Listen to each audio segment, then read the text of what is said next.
बिस्मिल्लाहिर्रहमानिर्रहीम। On behalf of pearl securities आपको welcome करता हूँ वेबिनार में। और स्टार्ट करते हैं आज का वेबिनार और इसमें डिस्कस कर लेते हैं। जिस तरह हम रिकैप करते हैं लास्ट वेबिनार का, उसमें हमने वीकली जो सीजनल वीकली पैटर्न से जून के वो डिस्कस किए थे, और सीजनल पैटर्न जो जुलाई का था वो भी डिस्कस किया था, जिसमें 7 out of 10 times market bullish side पे रहती है। तो उसको हम एक ब्रीफली आज भी टेक टॉक में डिस्कस कर लेंगे। उसके बाद जो इंडेक्स की अगर बात करें, इंडेक्स व्यू की, तो उसमें हमने बेरिश में 2 पॉइंट्स बेरिश के हो गए थे और 5 पॉइंट्स बुलिश के थे। और जो लेवल्स हमने डिस्कस किए थे उसमें हमने जो सपोर्ट एरियाज थी 47,750, और एक रेंज डिस्कस की थी जो सपोर्ट एरिया में 47,400 से 450।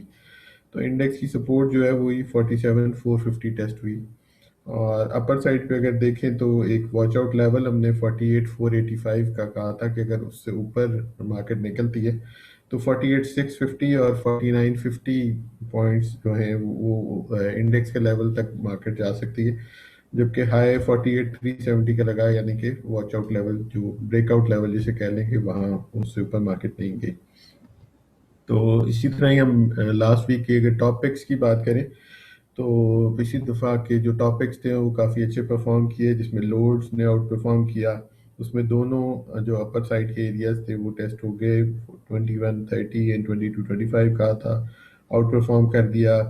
इसी तरह ही वेव्स जो है, वेव्स ने जो है सपोर्ट पहली टेस्ट की उससे अच्छा बाउंस नजर आया, 2590 तक गया। इसका ट्रेड प्लान इंटैक्ट है और ये आज हम जो नेक्स्ट वीक की टॉपिक है उसमें भी हम उसको ऐड करेंगे, तो उसको हम फर्दर आगे डिस्कस भी कर लेंगे।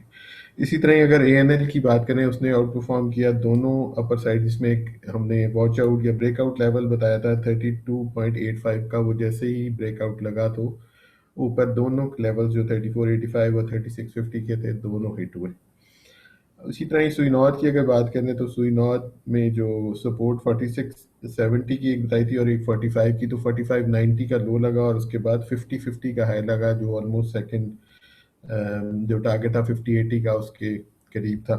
तो ये भी एक अच्छा परफॉर्म कर गया सुई नॉर्थ भी। तो आज चलते हैं आज के वेबिनार की तरफ, और आज के वेबिनार में टेक टॉक में देखते हैं कि फराज हमसे क्या डिस्कस करते हैं। और इसमें वीकली बेस्ड डाइवर्जन है उनको डिस्कस करेंगे, और थोड़ा आपको एक जुलाई का जो अपने सीजनल डिस्कस किया था उसको भी एक छोटा सा ब्रीफ फराज आपको दे देंगे। तो ओवर टू फराज।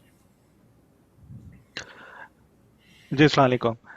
अच्छा, हमेशा मेरी कोशिश होती है टेक टॉक में ऐसे टॉपिक्स को डिस्कस किया जाए जो मार्केट से रेलेवेंट भी हों, जिससे सीखने को भी मिले और जिसके पीछे कोई अ, या आने वाले टाइम पे उसका इम्पैक्ट भी नज़र आए।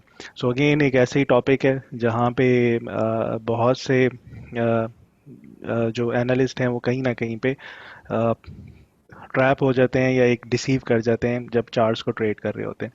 सो वीकली चार्ट्स के ऊपर आते हैं, थोड़ा सा लॉन्गर टर्म व्यू होगा लेकिन है बड़ा इंटरेस्टिंग और अच्छी जो है इस पे चीज़ें देखने को मिलेंगी।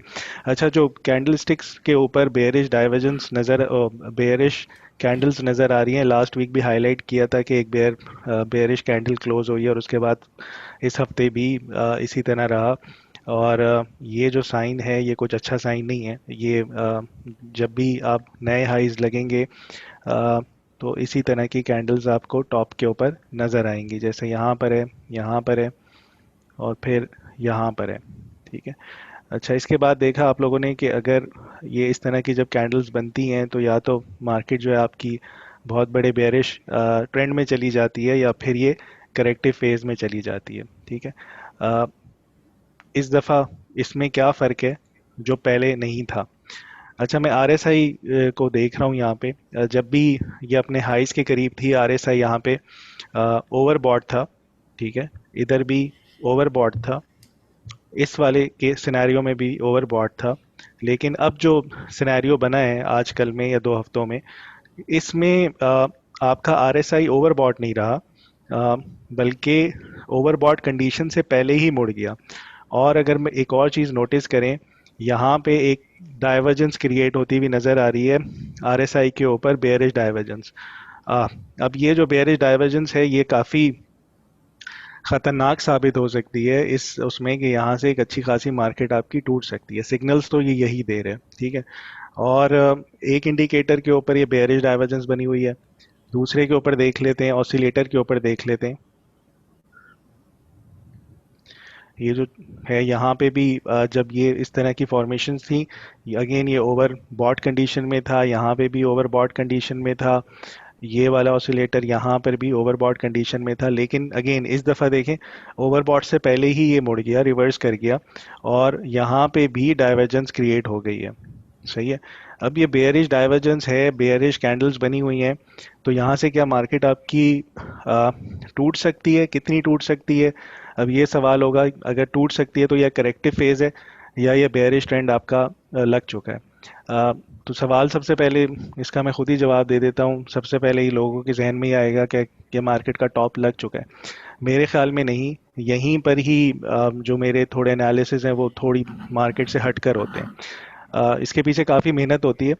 अब यहाँ पे मैं दिखाता हूँ, ये जब इस तरह का बेयरिश डाइवर्जेंस का सिनेरियो जब भी बुल मार्केट में बना पहले हमारे के एस 100 पे, उसके ऊपर इसका क्या इम्पैक्ट था। पीछे चलते हैं, हम जाते हैं 2016 के जून जुलाई में। ठीक है, इंडेक्स आपका बढ़ रहा था और इसी तरह की डाइवर्जेंस नज़र आ रही थी आरएसआई के ऊपर और चेक इन ऑसिलेटर के ऊपर। इंडेक्स बढ़ रहा था और डाइवर्जेंस क्रिएट हो गई ओवरबॉट कंडीशन से दोनों ऑसिलेटर्स और इंडिकेटर्स पे। यहाँ पे देखें, यहाँ पे भी बेयरिश कैंडल बनी हुई थी, इसी तरह का सिनेरियो था, और ये बात है जून एंड की और जुलाई स्टार्ट होने वाला था उस टाइम की। यहाँ पे एक चीज़ नोटिस ये करने वाली है कि बुलिश ट्रेंड में जब आपकी बेयरिश डाइवर्जेंस बनती है तो ज़रूरी नहीं होता कि आप इसको मार्केट का टॉप प्रेडिक्ट कर सकें, ठीक है, या मार्केट का टॉप कह सकें। इस सिनेरियो से अगर हम इसको कंपेयर करें, ठीक है, जो कि पिछले टाइम से बना हुआ था, तो यहाँ पे इसने उसके बाद क्या हुआ कि आपकी मार्केट जो थी थोड़ी सी साइडवेज रही। ठीक है, थोड़ी सी आपकी साइडवेज कंडीशन के बाद एक बहुत अच्छे साइंस थे उसके, वो क्या थे, फिर आपकी पैराबोलिक मूव गई और मार्केट ने नए हाइज लगाए, वॉलेटिलिटी बढ़ी। यहाँ पे जो लोग इस बेयरिश डाइवर्जेंस को ट्रेड कर रहे थे वो शॉर्ट सेलर्स थे या वो मार्केट से बाहर थे, उन्होंने भी लॉस किया होगा, और जो नए हाइस के ऊपर ट्रेड करना चाह रहे थे, जो न्यू बीज थे उस टाइम के, उन्होंने भी यहाँ पे कहीं पे डेफिनेटली लॉस किया होगा, और उसके बाद मार्केट वहाँ से टूट गई। ये जो बेयरिश डाइवर्जेंस बनी वीकली चार्ट्स के ऊपर या जो बन रही हैं, ये एक इंडिकेशन हो सकती है कि आपकी मार्केट जो यहाँ से थोड़ी सी करेक्ट हो, साइडवेज हो, या चौपी सेशंस आगे दिखाए 2 से 3 हफ्ते के बाद, और उसके बाद जो हम अपने पॉइंट्स टेबल के ऊपर डिस्कस करते हुए आ रहे हैं काफ़ी टाइम से, ये long term monthly bullish flag out, cup and handle breakout, या ये जो advancing 3 intermediate cycles, 3 year cycles में आपकी 6 डेली साइकिल्स हैं, मोस्ट लाइकली ये हो सकता है कि इस सिनेरियो में अगर हम हिस्टोरिकल डाटा को प्ले करके देखें तो यहाँ से कुछ अरसे के बाद या कुछ हफ्तों के बाद यहाँ से एक पैराबोलिक मूव नज़र आनी चाहिए। ये जहाँ पे बेयरिश डाइवर्जेंस डरा रही है आपको, वहाँ पे बेयरिश डाइवर्जेंस अगर कहीं सिंक हो जाती है 2 हफ्ते के बाद, तो यहाँ से एक बहुत बड़ी एक पैराबोलिक मूव मार्केट में आ सकती है। आज के टेक टॉक में ये है कि बेयरिश डाइवर्जेंस तो है, लेकिन गोइंग फॉरवर्ड इसको 2-3 हफ्ते देखना पड़ेगा, और उसके बाद अगर ये सिंक कर जाती है तो एक अच्छी मार्केट आपको दोबारा से ट्रेंड में बनती हुई नज़र आएगी। जी सर। ठीक है, आगे चलते हैं और इंडेक्स के व्यू डिस्कस कर लेते हैं कमिंग वीक के लिए, जो इंडेक्स के सपोर्ट और रेजिस्टेंस एरियाज। अच्छा, पॉइंट्स टेबल पे हमारे पास बेयरिश इंडिकेशंस में अब बेयरिश कैंडल्स तो बनी है और उसके बाद डाइवर्जेंस भी है वीकली के ऊपर। डेली के ऊपर मैंने लास्ट वीक की वीडियो में बताया था, और उसके बाद हमने देखा था इंडेक्स स्ट्रगल करता रहा था, इंडेक्स नहीं बढ़ा था। लास्ट टाइम हमारा जो वॉच आउट लेवल था वो 48,450 या 485 के करीब था, और उससे नीचे ही इंडेक्स आपका रहा। अब ये जो डाइवर्जेंस है ये बुल्स के लिए स्पीड ब्रेकर्स का काम करती है। हो सकता है यहाँ से आपका जो इंडेक्स है वो थोड़ा सा चौपी सेशंस या साइडवेज होकर ट्रेड करे। अच्छा, अब दूसरी बात, जो हम लास्ट 2-3 वीक से डिस्कस करते आ रहे थे कि जो लास्ट 3 डेज होंगे जून के और जो फर्स्ट वीक होगा जुलाई का, वो मोस्ट लाइकली आपका फेवर करता है बुल्स को, और जो जुलाई सीजनल पैटर्न है वो भी इंक्लूड कर दिया इसमें, वो भी फेवर करता है बुल को। अब ये जो कमिंग वीक है ये बहुत ज़बरदस्त, मुझे लगता है वॉलेटिलिटी के साथ टग ऑफ वॉर होगी बुल्स और बेयर्स में, जहाँ पे बेयरिश डाइवर्जेंस बनी हुई है वीकली के ऊपर और डेली के ऊपर, वहीं पे सीजनल्स जो हैं वो फेवर करते हैं बुल्स को। सो ये दो पॉइंट्स जो हैं वो बहुत अच्छी आपको वॉलेटिलिटी के ऊपर ट्रेडिंग अपॉर्चुनिटीज़ मार्केट में क्रिएट कराएंगे, और ट्रेडेबल होगी मार्केट, और स्टॉप लॉसेस रख के ट्रेड दोनों तरफ ली जा सकती है। सो सीजनल्स के अगर चार्ट और पैटर्न्स देखने हैं वो आप लास्ट वीक वाली वेबिनार में देख सकते हैं। अच्छा, अब ये तीन तीन पॉइंट्स आपके हो गए बेयर्स की तरफ, 5 हो गए बुल्स की तरफ, ठीक है। तो थोड़ा सा आप ये कह सकते हैं कि बुल्स जो है वो मोमेंटम उनका थोड़ा सा फेड हो रहा है डाइवर्जेंसेस की वजह से। अब कमिंग वीक में जो हमें इंट्रा वीक लेवल्स को जो देखना है उसमें सबसे इंपॉर्टेंट होगा 48,150 का लेवल। अगर ये 48,150 से ऊपर आपकी मार्केट ट्रेड करना शुरू कर देती है, तो इसका ये मतलब है कि आपकी जो डाइवर्जेंस है वो काफ़ी हद तक सिंक होती जाएगी, या उसका जो प्रेशर है वो एब्जॉर्ब होता रहेगा। सो 48,150 को वॉच करें। ट्रेलिंग स्टॉप लॉस ये जो 45,950 का है, ये मैं बता देता हूँ ये क्यों रखा हुआ है। अ, यहाँ पे अगर आप वीकली के ऊपर इसकी ट्रेंड लाइन को ड्रॉ करते हैं तो ये आपकी 45,950 के करीब कहीं जाके फॉल करती है, और ये आपकी,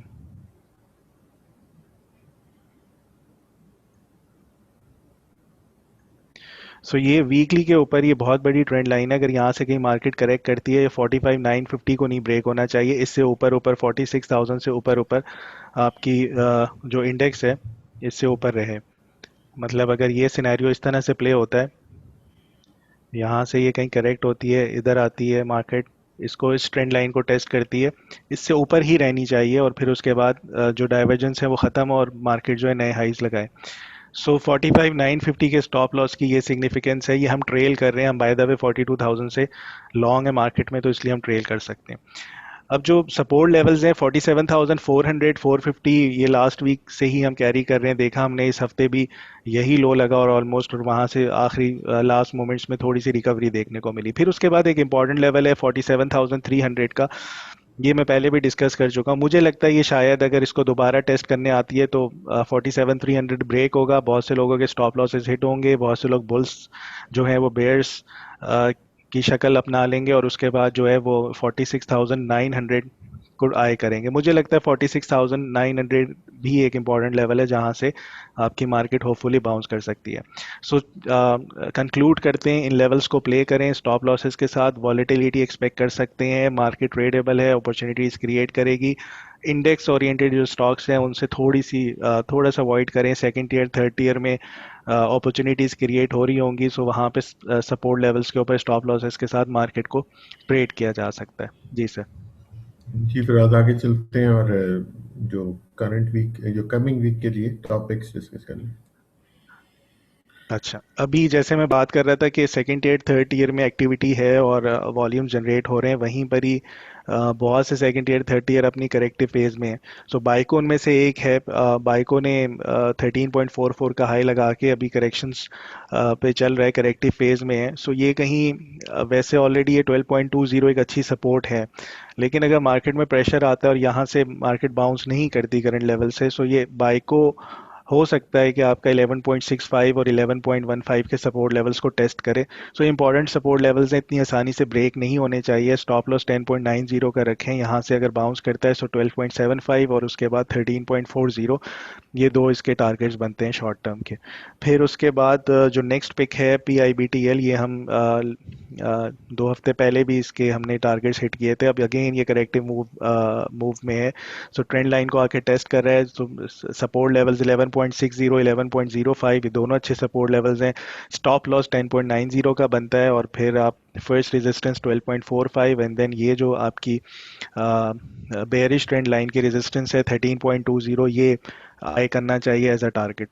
फिर आपका एक और पिक देखते हैं, एफएफएल। एफएफएल बहुत अच्छी ट्रेंडिंग मूव में, higher highs higher lows print करता हुआ ऊपर जा रहा है। सो हायर लो इसका प्रिंट हुआ है फ्राइडे को। ये 17.75 की पहली सपोर्ट बनती है, 17.20 इसकी मेजर सपोर्ट है, 16.90 के स्टॉप से इसको बाय किया जा सकता है।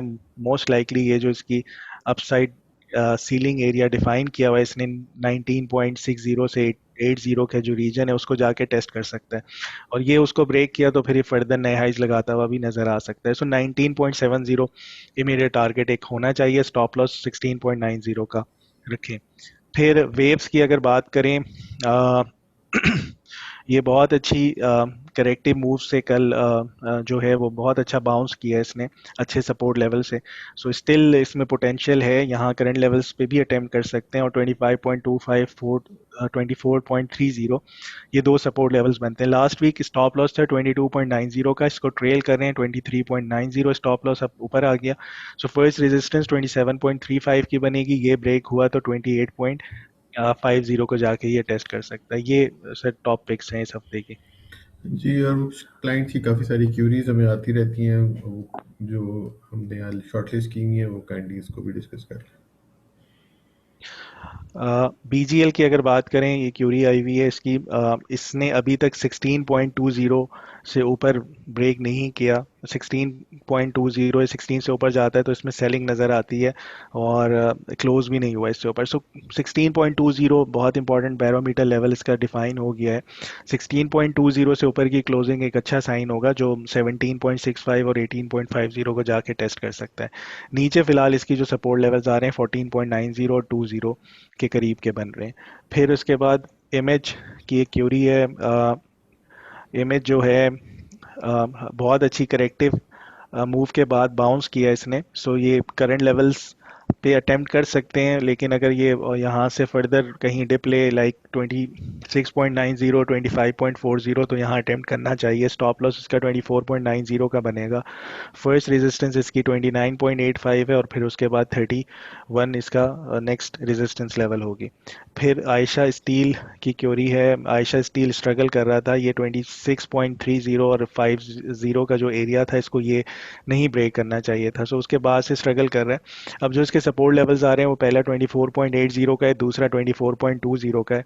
अ, इसमें 26.05 को वॉच किया जा सकता है। अगर तो ये ब्रेक करके ऊपर सस्टेन कर जाता है तो एक्सपेक्ट कर सकते हैं कि ये अपनी इस रैली की करेक्टिव फेज को कंप्लीट करके ये दोबारा यहाँ से बाउंस कर सकता है और बढ़ सकता है। सो 26.05 इंडिकेट करेगी कि ये जो है बढ़ता हुआ शायद नज़र आए। अ, अच्छा, फिर जो इमीडिएट रेजिस्टेंस है इसकी वो 27.60 के करीब है। डीजी केसी, अच्छा ये बहुत बड़े सपोर्ट लेवल 125.50 को ब्रेक करके 120 को जाके टेस्ट किया है। सो फ्राइडे को थोड़ा सा एक लास्ट मोमेंट्स पे से बाइंग नजर आई, बाउंस किया। सो ये 120 अब इसके लिए की लेवल होगा, और उसके बाद जो नेक्स्ट सपोर्ट आती है वो 117 है। सो ज़्यादा बेरिश ट्रेंड इस पे एक्सपेक्ट नहीं कर सकते। ये हो सकता है ये दोबारा कहीं अपने इस कंसोलिडेशन बॉक्स में थोड़ा सा साइडवेज होकर ट्रेड करे। सो 25.80 पहली रेजिस्टेंस बनती है, 28.90 दूसरी रेजिस्टेंस बनती है, नीचे 20 और 17 ये दो इसके सपोर्ट लेवल्स बनते हैं। सो अगर तो 25.80 को ब्रेक करता है तो ये मोस्ट लाइकली आपका हायर लो डिफाइन करके ऊपर फिर एक ट्रेंडिंग मूव बनाता हुआ नज़र आ सकता है। फिर मुगल की बात करें, मुगल ने डबल टॉप टाइप की फॉर्मेशन बनाई थी 118 के ऊपर, उसके बाद से स्ट्रगल कर रहा है, बड़ा नहीं है। अब ये 103 104 की जो सपोर्ट जोन था ये बहुत इंपॉर्टेंट था जहाँ से इसने बाउंस किया है। सो अब देखते हैं मोमेंटम कैरी होता है नहीं होता। अगर तो ये आपका 107 से ऊपर ट्रेड करना शुरू कर देता है, सो मोस्ट लाइकली मोमेंटम जो है वो बुल्स के फेवर में जाएगा, और ये जो है बढ़ता हुआ नज़र आए टूवर्ड्स 118 और 119 के करीब। लेकिन इन केस 104 को ब्रेक करता है तो नीचे एक बहुत बड़ी मेजर सपोर्ट आ रही है इसकी 99 के करीब, तो वहाँ पे बाय अटेम्प्ट करनी चाहिए। फिर उसके बाद नेशनल रिफाइनरी की अगर बात करें, ये एक कंसोलिडेशन पैटर्न है या डिस्ट्रीब्यूशन पैटर्न है, अभी कह नहीं सकते, देखते हैं किस तरफ को ब्रेकआउट देता है। सो मोस्ट लाइकली मुझे लगता है ये यहाँ से अगर 507 और 485 को टेस्ट करके बाउंस नहीं करता तो ये फिर खासा नीचे जा सकता है। लेकिन अगर ये 505 और या 487 से बाउंस कर गया तो ये अपसाइड ब्रेकआउट दिया तो फिर ये रैली में कन्वर्ट कर सकता है। बहरहाल जो इसके सपोर्ट और रेजिस्टेंस लेवल्स हैं वो 507 485, ये दो सपोर्ट लेवल्स हैं। ऊपर की तरफ 544 और 570 इसके रेजिस्टेंस लेवल्स हैं। फिर उसके बाद टीआरजी की बात करें, 155 एक बहुत बड़ी इसकी सपोर्ट थी, जो फ्राइडे को ब्रेक तो हुई लेकिन क्लोज उससे नीचे नहीं हुआ। सो एक अच्छा साइन था, एक एक बुलिश हैमर बना के गया यहाँ पे, लेकिन स्टिल इनके बुल्स को प्रूव करने के लिए कि ये फॉल्स बाउंस नहीं है। सो एक अच्छा साइन ये होगा कि रेजिस्टेंस जो है 166 उसको ब्रेक करे और उससे ऊपर ट्रेड करना शुरू करे, तो फिर एक्सपेक्ट कर सकते हैं कि शायद दोबारा 178 180 इसको जाके टेस्ट करे। लेकिन इन केस 166 से नीचे कहीं रहता है तो फिर ये दो सपोर्ट लेवल्स इन प्ले फिर दोबारा होंगी, जिसमें 155 151 है, ये दोनों अच्छे सपोर्ट लेवल्स फिलहाल डिफाइन हुए हैं। ये ब्रेक किया तो फिर स्टॉप लॉस 149 का रखा जा सकता है इसमें। फिर उसके बाद गुल अहमद की बात करें तो गुल अहमद एक अच्छी मूव में है, सो ये करेक्ट भी हो चुका है तकरीबन। अगर इनको करंट लेवल्स के करीब सपोर्ट देखी जाए, 50.75 पहली सपोर्ट बनती है, दूसरी 48 के करीब है, तो इन दोनों सपोर्ट लेवल्स पर अटेम्प्ट की जा सकती है। इसके जो टारगेट्स बनते हैं वो ये top side trend line resistance आ रही है वो 55 के करीब की है। सो बाय ऑन डिप्स वाली स्ट्रैटेजी में इसमें काम किया जा सकता है। फिर ट्रिपल जीएल ये स्ट्रगल कर रहा है, ये बहुत बड़ी एक पैराबोलिक मूव से को टेस्ट करने के बाद 30s की रेजिस्टेंस को स्ट्रगल कर रहे हैं। सो स्टिल अभी इस पे ये कहना मुश्किल है कि यहाँ से बाउंस कर जाएगा, जब तक कि इसमें कोई बुलिश कंफर्मेशन या डाइवर्जेंस या कोई बुलिश कैंडल नहीं नज़र आती या कोई बुलिश सिग्नल नहीं नज़र आता। सो इसको प्रेडिक्ट करना ये मुश्किल है कि ये कहाँ पे जाके रुकेगा, लेकिन मोस्ट लाइकली ये जो इस रैली का 38% बनती है वो 24 और 24.30 के करीब बनती है। सो अगर तो ये इसका हाई डिफाइन किया है तो यहाँ कहीं पे इसका बी पॉइंट होना चाहिए, और यहाँ से एक बाउंस पे अगर ये लोअर हाई यहाँ डिफाइन करता है इस एरिया में कहीं पे 27 या 28 के दरमियान, तो वहाँ पे एक दफ़ा एग्जिट लेना चाहिए। सो ये रेजिस्टेंस लेवल यहाँ पे मेंशन है 26.95 28.30, और सपोर्ट लेवल्स इन इस जोन को वॉच करें। यहाँ से एक्सपेक्टेड है कि बाउंस आ सकता है लेकिन ज़रूरी नहीं है। जी सर। जी, थैंक यू वेरी मच। काफ़ी डिटेल से हमने आज क्यूरीज को आंसर कर दिया। हमारा ईमेल एड्रेस आपके पास है technicals@pearlsecurities.com। आप कोई भी क्यूरी हो आप उस पर हमें भेज सकते हैं, हम उसको आंसर करेंगे। और हमारी ब्रांचेस के एड्रेस हर वेबिनार के एंड में दिए हुए होते हैं, आप वहाँ ब्रांचेस में कांटेक्ट कर सकते हैं, या आप अपने ट्रेडर, ब्रांच मैनेजर या जो भी पॉइंट ऑफ कांटेक्ट आपका पर्ल के साथ हो आप उसका कांटेक्ट करके अपनी क्यूरी हमें भेज सकते हैं। तो इस वीक के लिए इतना ही, इंशाल्लाह नेक्स्ट वीक दोबारा मुलाकात होगी। तब तक के लिए अल्लाह हाफिज़ and thank you very much.